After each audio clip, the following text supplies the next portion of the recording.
A world begins. In its acidic oceans float the corpses of suffocated sea creatures. The coastlines are swamped by rising waters. In between wide swaths of wasteland are a few burning forests. The Mediterranean is almost as dry as the Sahara, and the west coast of North America swings wildly between drought and flood. The sky is laden with carbon dioxide and methane, and the temperature steadily rises. Terrible things come to pass. I end that world. I start another. It's similar in many ways to the previous nightmare planet. There are heat waves and droughts, a 1,000-year flood every decade or so. Sea levels are still high. But after decades of work, humans have finally ceased to put carbon dioxide and methane into the atmosphere. The temperature, still dangerously high, no longer climbs. This is a planet coming to a new equilibrium, slowly adjusting to its new reality, making peace with the way it is now.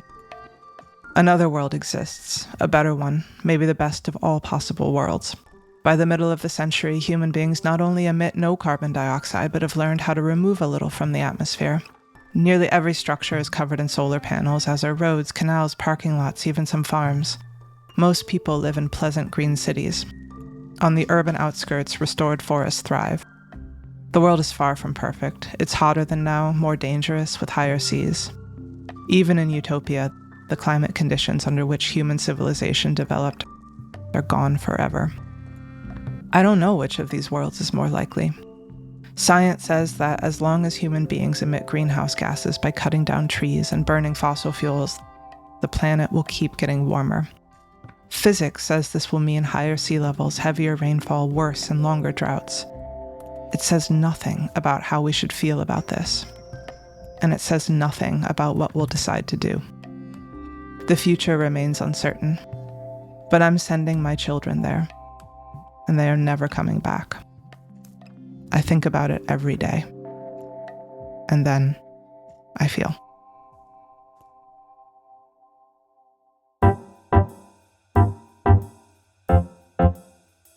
I'm Dr. Leah Stokes.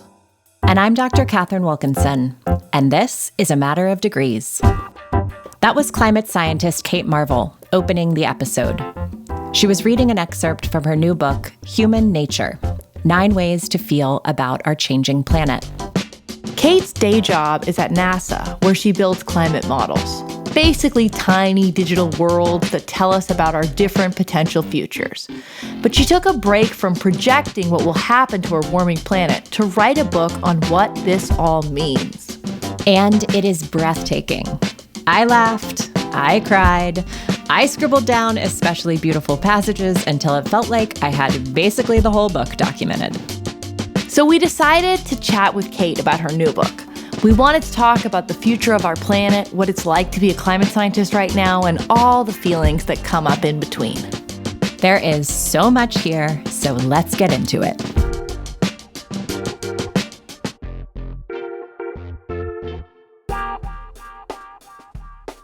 Let's start, not at the totally beginning of Kate Marvel, which would be another interesting episode to do. But let's start at the beginning of Kate Marvel becoming a climate scientist. When I was in high school, I wanted to be a writer and I wanted to be a movie star. I thought that that was going to be a really viable career path. And then I got to college and I thought I would major in drama. And that's when I realized that there are a lot of people who want to be actors, and a lot of them have talent. And that was not something that I had. Just a gal with a dream. Just a gal with a dream, and not even a well thought through dream. And then I kind of decided that I wanted to do something else with my life, and I couldn't figure out what that was until I took a class, Introduction to Astronomy. I had never liked science in high school. I really hated physics because it was all like balls rolling down inclined planes, and who cares about balls rolling down inclined planes? I still don't care about balls rolling down inclined planes. This was not for me. But then I took this astronomy class and it blew my mind. I was like, wait, this is physics? Excuse me, what? Where are the inclined planes? And it made me fall in love with physics. It made me fall in love with science as kind of a human activity. I was very pretentious and I viewed myself as a creative. I'm going to be an actor. I'm going to be a writer. I write terrible poetry, but eventually it will get better. And that was the first time I really saw science as a creative pursuit. And I kind of fell in love with it. And so I majored in physics. I did a PhD in physics. And then after I finished my PhD, which was on cosmology, I wanted to do something that used science, but was more people focused, that solved real world problems. And that's how I happened upon climate science. I still do physics. I still use all of the tools that I learned in my physics training. I just study the physics of the Earth. And that for me is my dream job. This place is phenomenal. This place is beautiful. It's not like all the other planets. All the other planets are garbage planets, and this is the only good one. And that's something that I just find beautiful and full of wonder. And it's why, despite everything, I really enjoy doing the work that I do. What is hard about being a climate scientist at this moment? It's hard on several levels. First of all, just math and physics are hard, but it can be a struggle day to day to try to understand this really complex planet. But that's the good kind of hard. The bad kind of hard is feeling like you are under attack, feeling like all you have done is try to tell the truth, try to figure out what's happening, and to feel really hated by a subset of the population. I am a people pleaser. I want everybody to like me. And that's been really hard for me.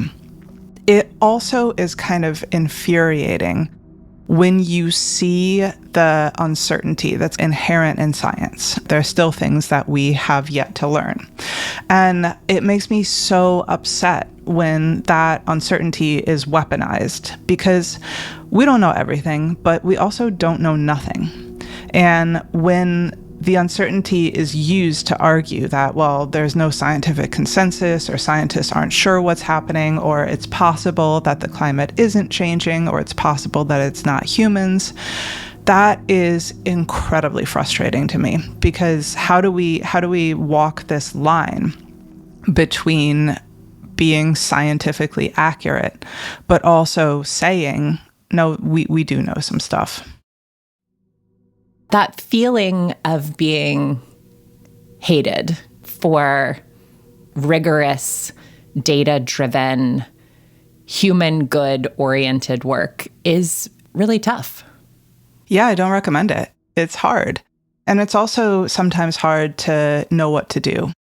But what I realized is that you can't respond with lies, but you can respond with stories.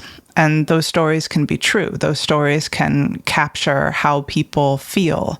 They can strike a chord in people that data and graphs and equations don't. My first instinct as a scientist is to say, look, we have another equation. Everybody pay attention. Like, we made you a graph. What could be better than a graph? We've put even more stuff on the graph. You can't even read it. The axes are too small. And shockingly, that has not convinced people.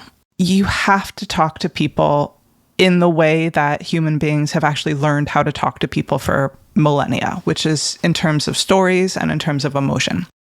We've all heard facts don't care about your feelings. And that goes both ways, right? We get the facts right. We know the math. We know the equations. But at the same time, we can acknowledge we feel stuff about it. And when you do that, you open yourself up to a two-way dialogue, which is, I think, the second thing that's really important. Is it's not just a scientist in a lab coat lecturing from on high. And you figure out, okay, what matters to you? Why does what I do scare you or threaten you or make you feel really angry? And I think that's where we have to turn to stories, mythological stories, stories from history, stories that we write as we go along. For me, there is no conflict between the stories and the science, between the facts and the feelings. So let's get into some of the ideas in the book, which is organized into 9 different chapters, each with a different feeling as the title: wonder, anger, guilt, fear, grief, surprise, pride, hope, and love. Wonder is where you begin on this journey through the 9 feelings. You know this world maybe more intimately than, I don't know, all but a small smattering of people because of the work that you do. What blows you away about this planet? One of the things that really blows me away is the water cycle, which we all learn about in like 3rd grade. And if you go back to how you were as a little kid, as adults, we're all used to this, but little kids, their minds are blown by something like evaporation, where you leave a dish of water out and then it just disappears. Like as if by magic, where did it go? And then water comes down from the sky. How is it that the sky can hold this water? For me, the immediate question is, well, where did it begin? Where did the water come from? And the answer to that question is the water came from space. It was delivered to the Earth in its early years of formation by bombardment from comets and other celestial objects carrying frozen water. And what that means is that when we are done with it, when the Earth ceases to exist, when the sun expands and burns us all up, eventually our water will go out into space and maybe end up on another new planet that is yet to be born. This substance that is so intimately part of our beings and part of the allness. I don't know. What do we call the mega bigness that's out there? Exactly. I mean, it's ordinary, and that makes it extraordinary. I think that one of your talents is helping us find that which is extraordinary in these seemingly ordinary things around us. All right, are you ready to do some anger? Nothing like going from the adoration of water to getting real mad. I gotta say, the anger chapter was one of the easiest ones to write. So why was that? What were you channeling when you were writing about anger in the book? What really stuck out to me was the history of us finding out about climate change and how intricately that history was intertwined with the history of people lying about it. This is not new science. We have known this for a very long time. The fact that greenhouse gases are warming the world, and the fact that human activities are releasing those greenhouse gases, and the reason that knowledge has not translated into action is definitely due to the fact that there are people who find it in their interest to tell lies about what the science says. This is Exxon New, right? You write about this in the book, but basically there were scientists working at the fossil fuel company Exxon in the 70s? 70s, yeah. They were predicting better than outside scientists the exact projection of how much greenhouse gases would go in the atmosphere and how much the temperature would warm. And you can plot what then happened in the following decades. I mean, these were amazing scientists inside Exxon. And all of this information made its way to the executive suite. They knew, and they decided to lie about it for the sake of their profits. That's disturbing. What I wanted to do is really make the case that the opposite of truth is not fiction. The opposite of truth is lies. And so we can engage with stories, we can engage with mythology and literature and the humanities. And that is a fundamentally different thing than engaging with deliberate, cynical lies. And that is what I have seen happening. That is one of the major reasons that we have not taken the action on climate change that is necessary in order to maintain a livable climate. And I think, we both have the same emotional reaction to that. Here at A Matter of Degrees, we often say, give up your climate guilt. But that's not always an easy thing to do. Tell us about the chapter on guilt, Kate. What I wanted to do in that chapter was to leverage the multiple meanings of guilt, right? There is legal guilt. Who did this, and can you prove it? And then there is the moral guilt. How should I feel about having done this? And that was another fairly easy chapter to write because a lot of my scientific work has been in climate change detection and attribution. So what is happening? Is it weird? If it is weird, what caused it? Climate deniers are always saying, oh, don't you know climate's always changed? And we're like, we know, we told you that.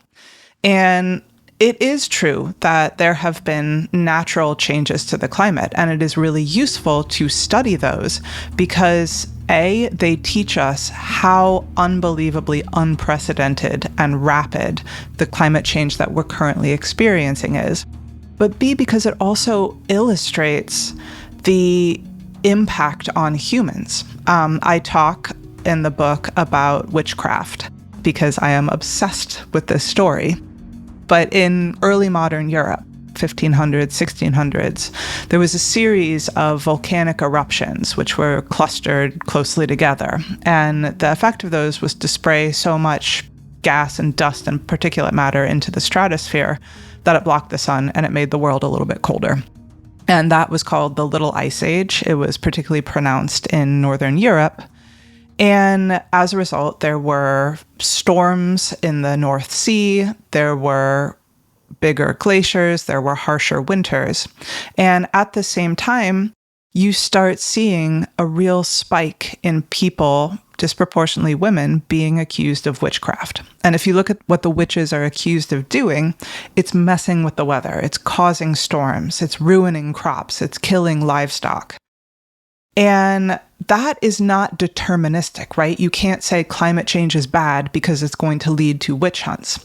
But what you can say is that even this minor, naturally induced climate change had human consequences which are very difficult to predict and very difficult to contain.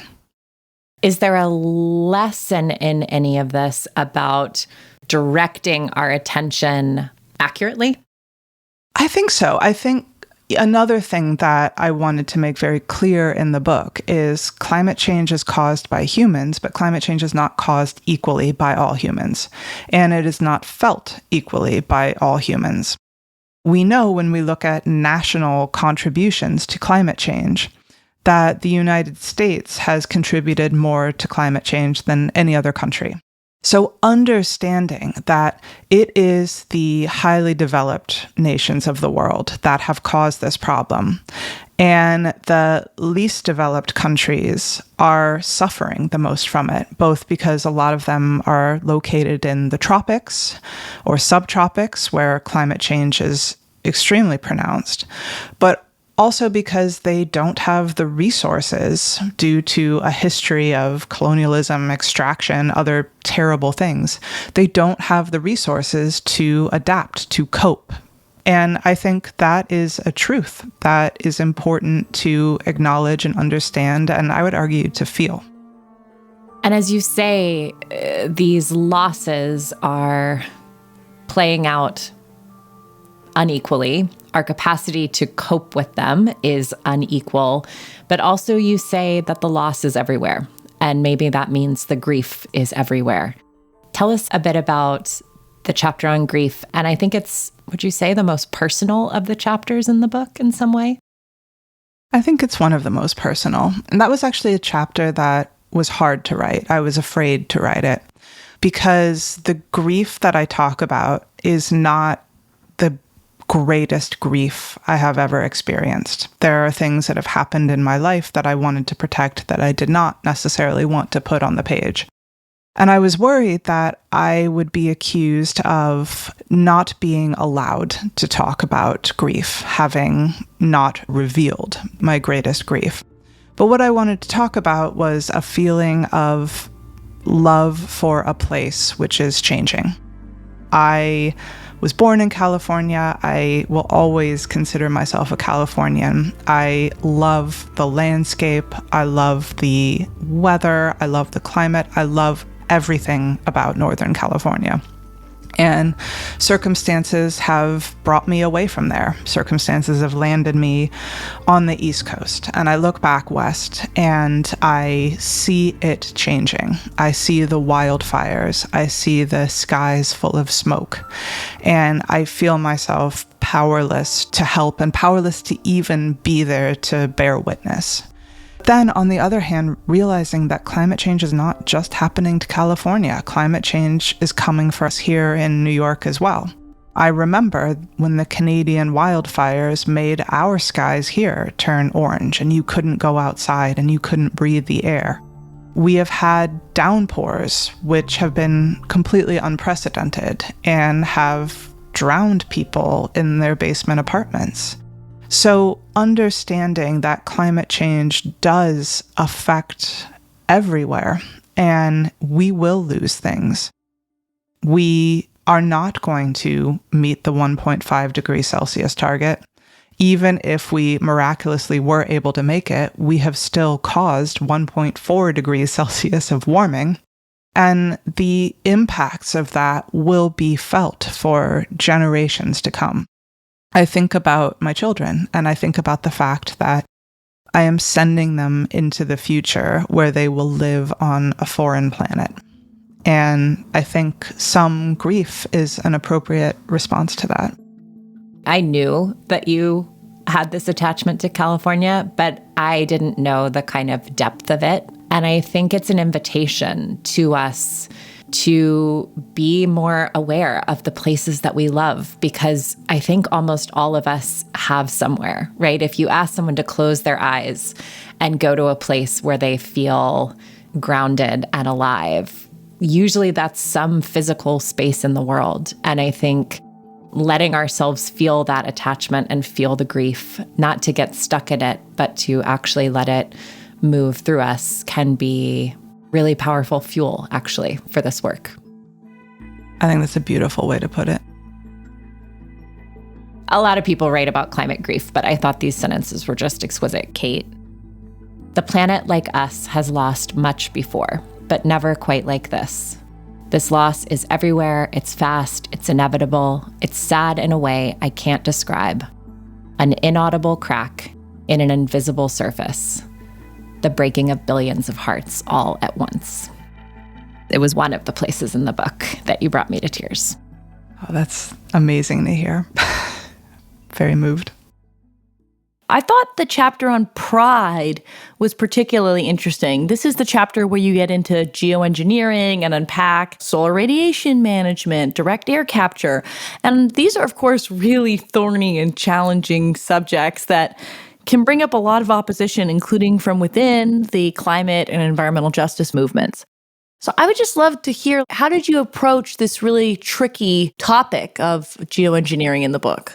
What I wanted to do in that chapter is play with the multiple meanings of pride, to start in a place of hubris or arrogance and end up, inspired, I think, by a lot of your work, Leah, in the simple pride of a job well done. The fact that this is not going to be over. We are not going to reach a safe climate without emissions reductions. We know what is heating the planet up, and we know how to stop it. And that is not a silver bullet. That is not a techno solution. That is a patchwork of thousands of different solutions advanced by millions of different people. And I wanted to go from this, oh, there's a techno fix, we just need to block the sun, what could go wrong, through, oh, all we need to do is hack the carbon cycle. And I think there are ways to partially do that. I support some reforestation, definitely avoided deforestation. Those are great ideas, letting nature help us. But we cannot plant our way out of this crisis. Carbon dioxide removal, there's a whole bunch of different ways to do it, but I don't support relying on it because of the scale of the problem. It just will not scale up. It cannot scale up to counter the 40 billion tons of emissions we put in the atmosphere every year. It's kind of like getting your stomach pumped. You want that option to be available, but you also need to stop eating poison. And so I wanted to take kind of a nuanced view of geoengineering. I support studying it in models. I support understanding how it would affect our planet. I don't support deployment because I don't see a structure capable of governing that. And so all we are left with is the hard work of actually solving the problem. You wrote about this invisible army of people out there. These are people who are devoting their lives in very under the radar ways, like being an electrician and helping electrify a home, or working for the government, trying to give out grants on clean energy. Many listeners of our podcast are part of that army, right? That's really where you end up in the hope chapter, pointing to all the helpers out there who are part of trying to make the world a better place. I know Catherine and I experience all the time people wanting us to answer that question, like, what gives you hope? Is there a reason to hope? Are we too late? How did you approach that? Yeah, I think like all climate people, I have a complex relationship with hope, but I don't need it. Who cares what I think of hope? We know what to do. We should just get to work and do it. I talk in the book about all the things that we are going to need to do to address climate change, to not emit so many greenhouse gases, right? We need to shift our electricity production. We need to electrify things. We need to steward our land more wisely, blah, blah, blah. So many verbs, and none of them is hope. And so for me, the fact that this is not an asteroid that we're powerless to deflect, this is not something we don't understand. Can you imagine how much more hopeless and terrifying it would be if we had no idea what was causing these changes? We know exactly what is causing climate change, and therefore we know what to do about it. I like how you touch on all the different sectors of the economy, electricity, transportation, heavy industry. Sometimes within the climate movement, we can have simplistic messaging that, this is all easy to do, we just need solar. But the fact is, some of these sectors are harder to do. We might need things like geothermal or solar thermal, or even places to store some of that carbon if we still have to burn some. Even things like hydrogen. We've got to put some of these thornier or trickier options on the table too. And I thought you did a really good job looking at the whole problem and all the possible solutions. Oh, thank you. And a lot of that is due to Catherine's work. A lot of that is due to your work, just really thinking about this as a multifaceted problem that demands a patchwork of different solutions. You've often heard, there is no silver bullet for climate. Why are we shooting at things anyway? but there's so much that we can do. And I think that can be an overwhelming message, but it's also a really positive message, right? Because it means that no matter what you are good at, no matter what your training is, no matter what brings you joy and passion, you can find a place for yourself in fixing this problem. And I think that is something that is actually really hopeful. There's a love chapter. You've devoted your life to science, Kate, but you also care about art and music and well-written words and, as you say in the book, ordinary acts of kindness and love. What's love got to do with it anyway? Something that was an inspiration for me was Carl Sagan's work. I love Carl Sagan because he was never afraid to tell you why things mattered. He would show you the beauty of the cosmos, and your mind would be blown by how vast and staggering and just unfathomable. Big. Big. Gosh darn big. This big honkin' universe. But he also said, and this is my favorite quote of his, "For small creatures such as we, the vastness is bearable only through love." And that was what I carried with me when I was writing this book, that ultimately what matters is not my climate models. It's not even the actual increase of the planet's global average temperature or any of the physical consequences of it. The reason that it matters is it affects us. And what I wanted to do in the last chapter was really explore the experience of living on that planet. Are we part of nature? Are we separate from nature? Does it even matter? And one of the things that really hits you in your scientific journey is you start out as an 18-year-old. Maybe you smoke a lot of weed. Maybe you don't think very deeply about things and you're like, oh man, everything is connected. And then you think, well, that's ridiculous. Like, we actually understand things, and it's much more complicated than everything is connected. And then you get to be very senior in science and you realize, oh my God, everything is connected. And it's true. The Earth is a beautiful and complicated place because of the connections, because of the interactions between the air and the ice and the rock and the ocean and the plants and the animals and the things that exist on this planet. We are part of that. We are tied to the planet. If we somehow find another habitable planet and we go live there, the same thing is going to be true. We will all still have to obey the same laws of physics. And understanding the interactions between everything and understanding why those matter, I think, leads you to an understanding that science is wonderful and necessary, but physical science is not enough. It's not a good way to take in that beautiful complexity, that interconnectedness, and make meaning out of it. So beautiful, Kate. This is another sort of personal thread that you share in this book about Mitch. And I read your book in the aftermath of my dad's passing. And so I was thinking a lot about love and a lot about the fragility of life and the ways that the challenges we face open us into a greater depth of relationship with this planet and the people who we love who happen to live here. This seemingly very unrelated to climate thing, Mitch, has maybe had that same kind of role. Who's Mitch? Tell us about Mitch. Mitch is what I named the blood clot in my brain, which led me to have a stroke back in 2022. I named it Mitch because, with apologies to all the Mitches, I've never personally met a good Mitch. and that was a real jarring thing for me because I have always been very healthy. I have always been able to tolerate pain and recover quickly. And I've never even been sick for any extended period of time.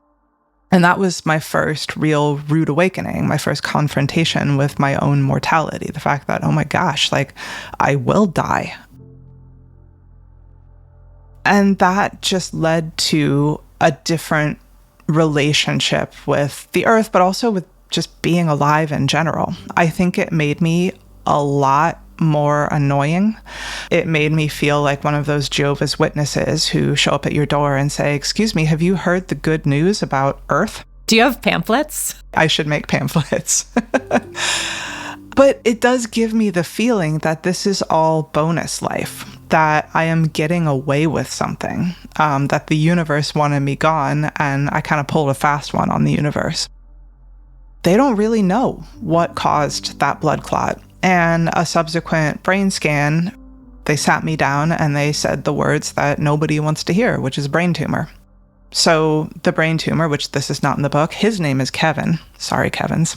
He seems to be behaving himself. He seems to be just sitting there hanging out, but who knows when he's going to decide to make mischief. And so I don't know how long I have. None of us knows how long we have, but mostly we don't think about that. Or at least I didn't think about that.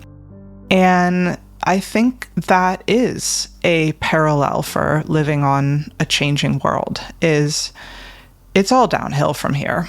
I'm never going to be young and healthy and sure of myself ever again.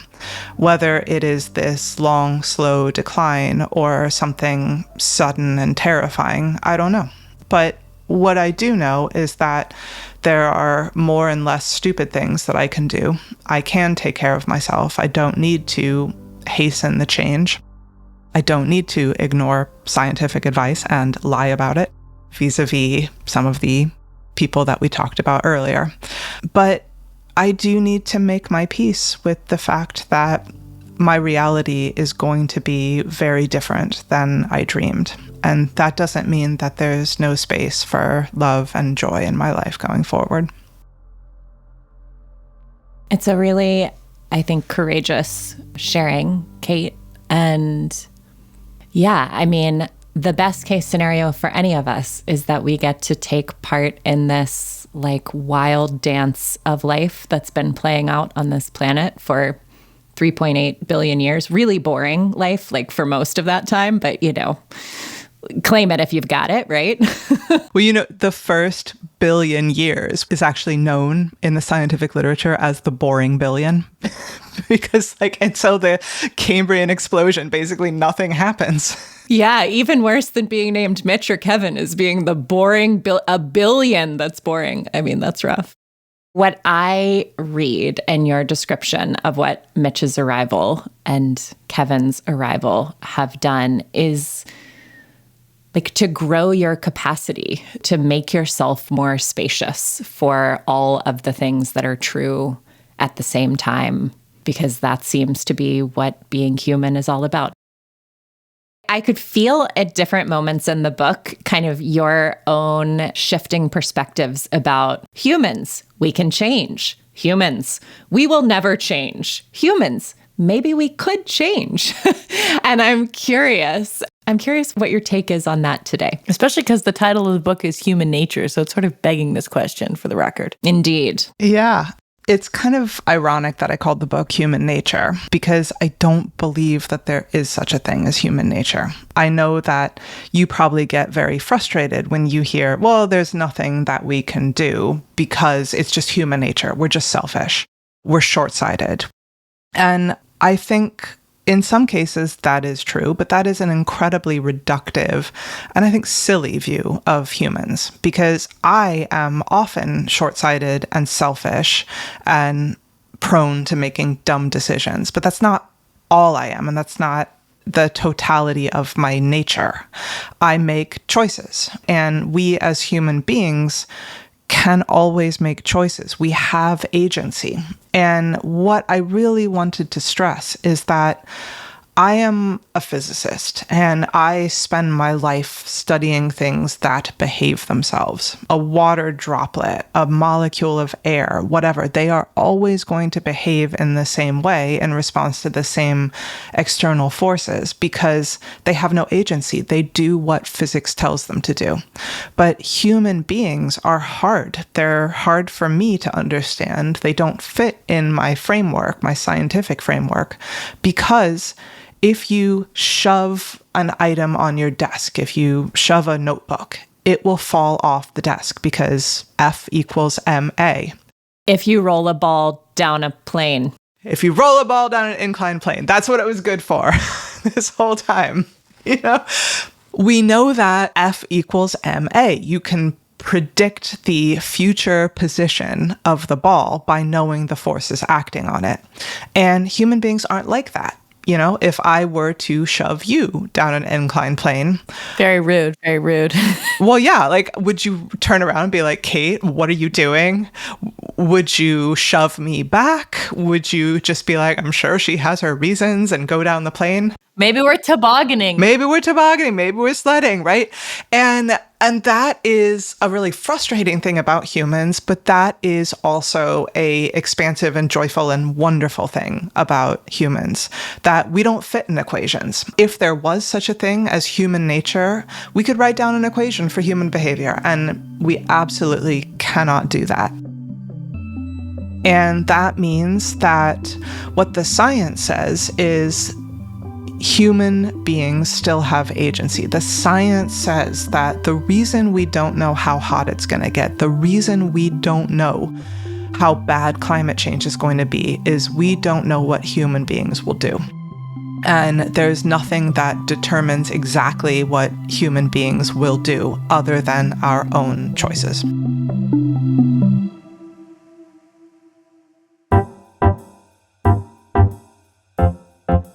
A Matter of Degrees is co-hosted by me, Dr. Leah Stokes. And me, Dr. Catherine Wilkinson.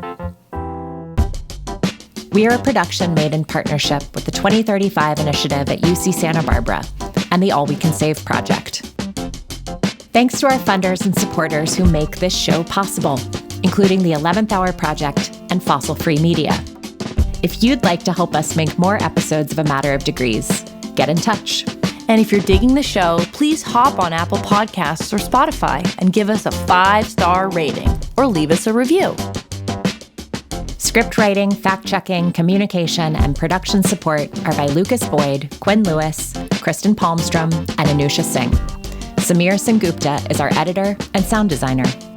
Rose Wong designed our show art. Sean Marquand composed our theme song. Additional music came from Blue Dot Sessions and Epidemic Sound. You can find us online at degreespod.com and on YouTube. And stay tuned for more stories for the climate curious.